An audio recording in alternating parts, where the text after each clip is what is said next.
जब हजरत इब्राहिम अलैहिस्सलाम बचपन में थे, उनके वालिद आजर बुत बनाया करते थे। वो रोज देखते कि लोग उन पत्थर के बुतों के आगे सजदा करते और उनसे मदद मांगते।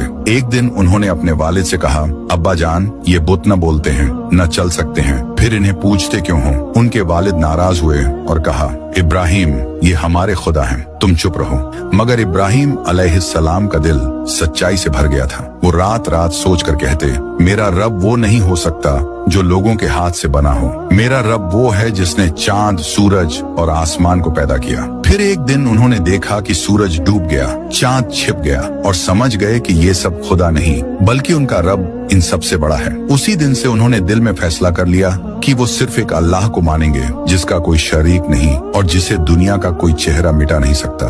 कुछ दिन बाद उनके वालिद ने उन्हें एक बुत दिया और कहा, जाओ इसे बाजार में बेच आओ। हजरत इब्राहिम अलैहिस्सलाम ने उस बुत के गले में रस्सी डाली और उसे जमीन पर घसीटते हुए बाजार ले गए। लोग हैरान होकर पूछने लगे, अरे लड़के, ये क्या कर रहे हो? हमारे खुदा को ऐसे क्यों ले जा रहे हो? इब्राहिम अलैहिस्सलाम ने कहा, मैं इसे बेचने लाया हूँ। क्या कोई खरीदेगा ऐसे खुदा को जो खुद बोल नहीं सकता और चल भी नहीं सकता? सब लोग हंसने लगे और कोई भी उस बुत को खरीदने के लिए तैयार न हुआ। इब्राहिम अलैहिस्सलाम ने कहा, देखो, ये खुदा कैसे हो सकता जो अपनी हिफाजत भी नहीं कर सकता। मेरा रब वो है जो सब कुछ जब हजरत इब्राहिम अलैहिस्सलाम बचपन में थे, उनके वालिद आजर बुत बनाया करते थे।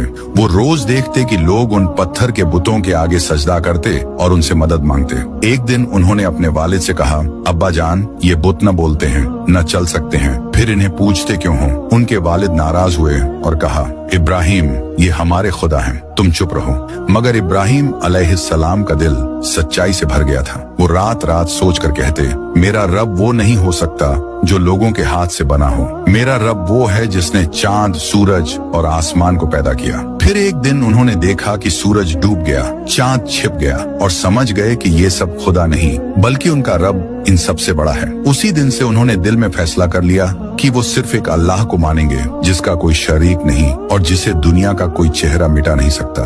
कुछ दिन बाद उनके वालिद ने उन्हें एक बुत दिया और कहा, जाओ इसे बाजार में बेच आओ। हजरत इब्राहिम अलैहिस्सलाम ने उस बुत के गले में रस्सी डाली और उसे जमीन पर घसीटते हुए बाजार ले गए। लोग हैरान होकर पूछने लगे, अरे लड़के, ये क्या कर रहे हो? हमारे खुदा को ऐसे क्यों ले जा रहे हो? इब्राहिम अलैहिस्सलाम ने कहा, मैं इसे बेचने लाया हूँ। क्या कोई खरीदेगा ऐसे खुदा को जो खुद बोल नहीं सकता और चल भी नहीं सकता? सब लोग हंसने लगे और कोई भी उस बुत को खरीदने के लिए तैयार न हुआ। इब्राहिम अलैहिस्सलाम ने कहा, देखो, ये खुदा कैसे हो सकता जो अपनी हिफाजत भी नहीं कर सकता। मेरा रब वो है जो सब कुछ